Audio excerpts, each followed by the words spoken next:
Ukrainian soldier is riding in the back of a pickup truck somewhere along the Porkrovsk front. Не затормозив, блядь. Не затормозив, кажу. Soon, he and his comrades will have an eerie encounter of the unmanned kind. Тихо, тихо! Где, сука? Вон, сверху! Отсюда!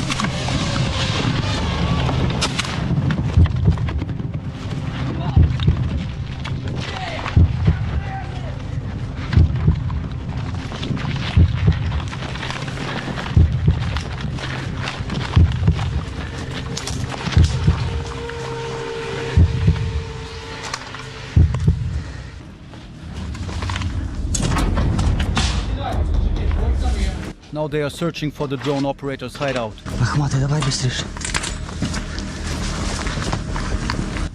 Russian infiltrators often hide in basements.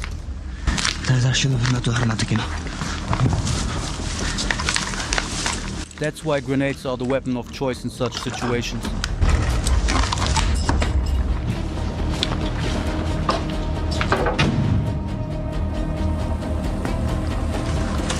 The front line is almost constantly monitored by drones that identify or strike targets.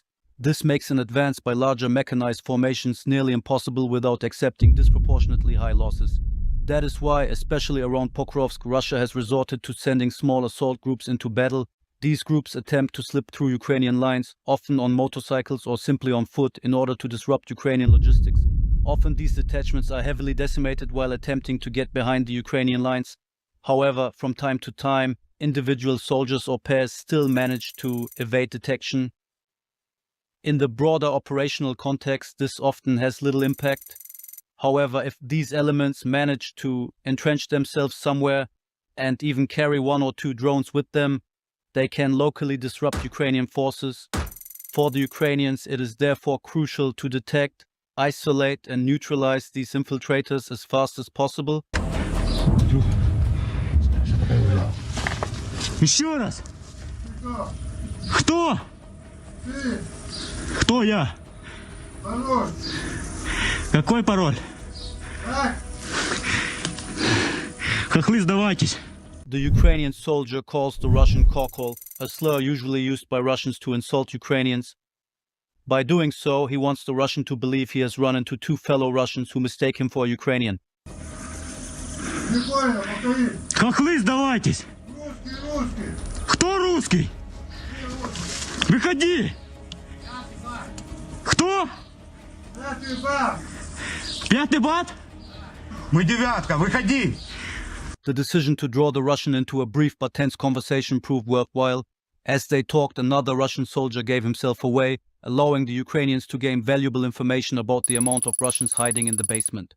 The situation presented a dilemma for both sides. With the new intelligence, the Ukrainians realized that storming the basement was not an option. The balance of forces was at least equal. As a rule of thumb, an attacking force should have at least a 3-to-1 superiority, and many experts recommend increasing this ratio even further in urban combat.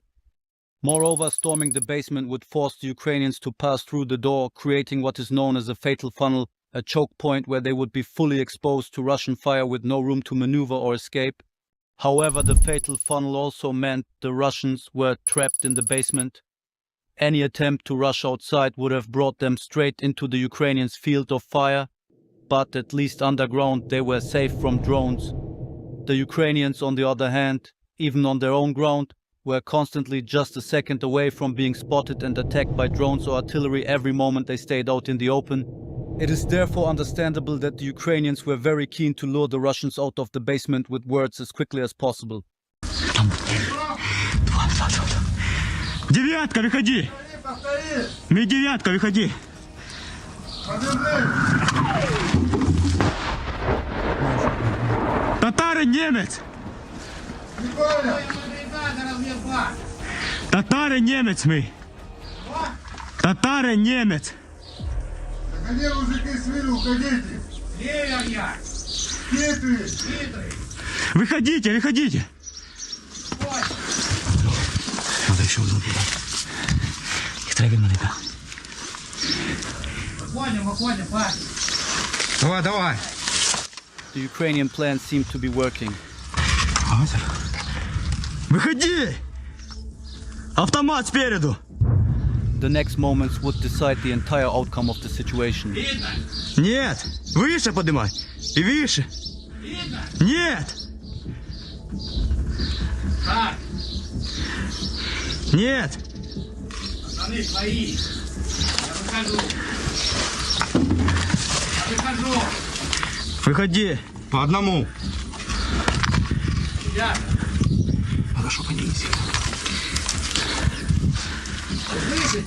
Мы слышим. Ладно, вот вперед автомат. Выходи!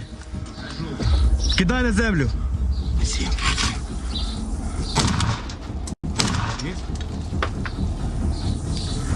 Есть? Второй, выходи, быстро! Гранату треба ще туди одну. Давай. Охмати, я де. Давай. Я не зможу куди йти. Второй, выходи! Выходи, сказал! Я сейчас гранату закину! Отрежь мені скотч цей бігом.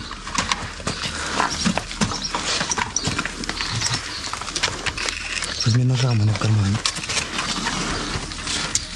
Только без глупостей! Ты первого мечану? Нет, не знаю. На ньому целился в голову. The Ukrainian soldier, perhaps a little too trigger-happy, opened fire before the Russian had fully stepped up the stairs, firing just moments before he would have been completely exposed in the field of fire. A very human reaction considering the situation and the rush of adrenaline. Another factor is that the soldier is peeking left while holding his weapon right. At the beginning of the video, he threw the grenade with his right hand, which suggests he is right-handed. This means he was firing from an unfavorable position. For a right-handed soldier, peeking left is awkward for several reasons. The field of view is restricted, the weapon is harder to stabilize, trigger control feels less natural, and the body is forced into a more exposed angle. All of this makes accurate fire more difficult and increases vulnerability when using cover.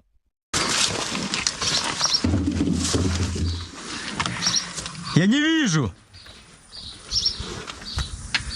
Тут их двое. Их двойка. Я не вижу, я тебе повторяю. Я не вижу тебя!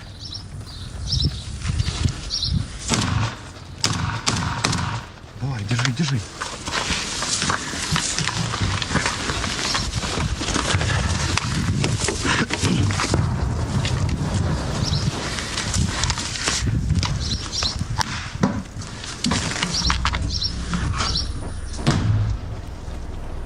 Выходи!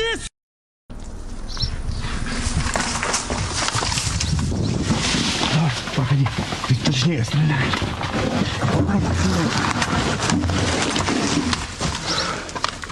Выходи! Блядь, я не вбив того нахуй, я, блядь, його 300-ну, походу. Сука, нахуй. Виходи, нахуй. Ми так не виженемо їх все одно. Ми так все одно не викуримо їх. Ну так, нахуй.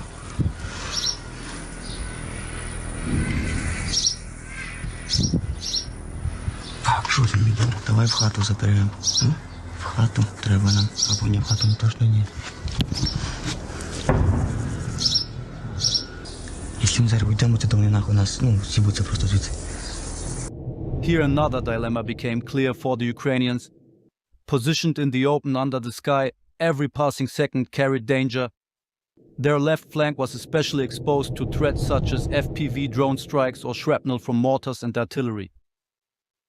The logical conclusion would have been to change position and take cover in a nearby house. However, with the balance of forces being equal, this would have given the Russians a valuable opportunity to regain their freedom of movement, reposition themselves to more favorable ground for an open firefight, or even withdraw from the scene entirely.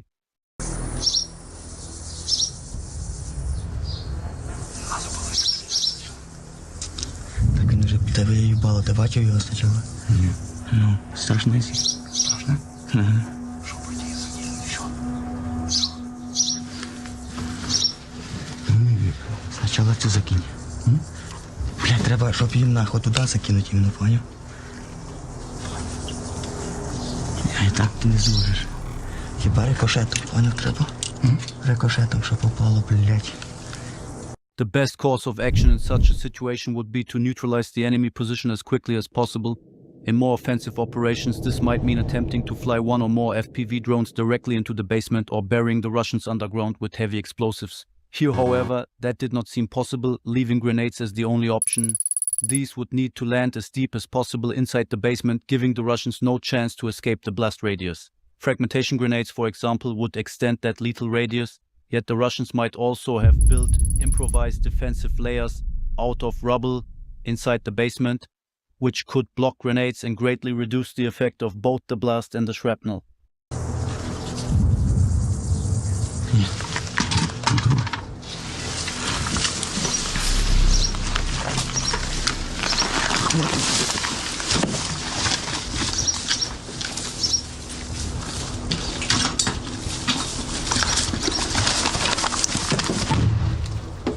Ух ты, въебала я ебу. Выходи!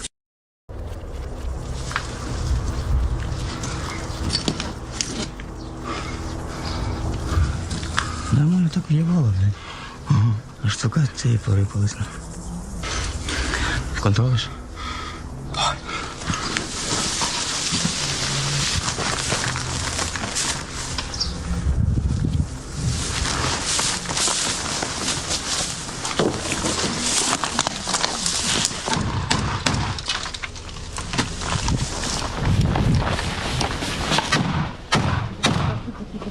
Мене ж глушило. Ах ти підар, єбан. АК-12.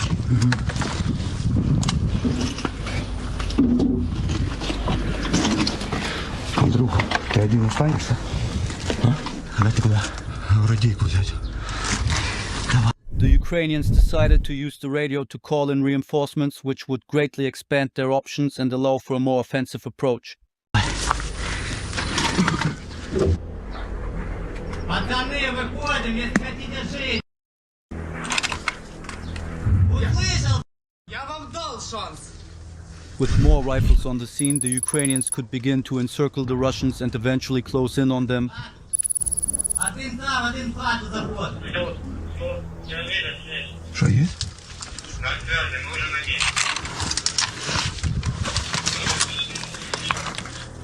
Давай, все одну.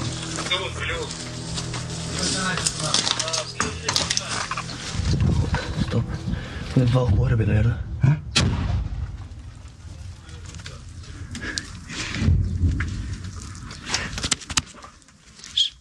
Один, все, заходите в хату. Поверньте сектора вокруг, на все. На дрони, за дрони.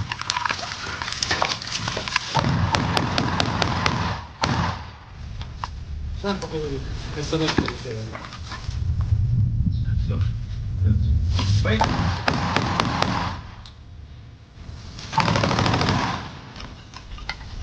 Последний раз выходите или нет?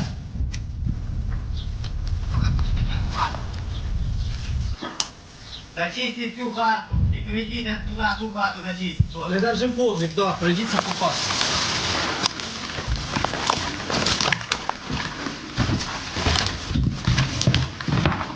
Стоп, бойками не разделять.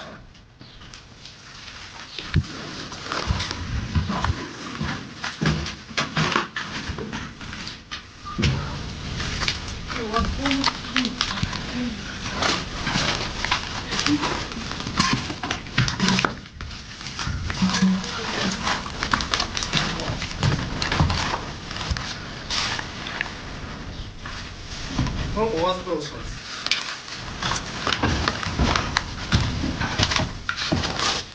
Теж дивіться.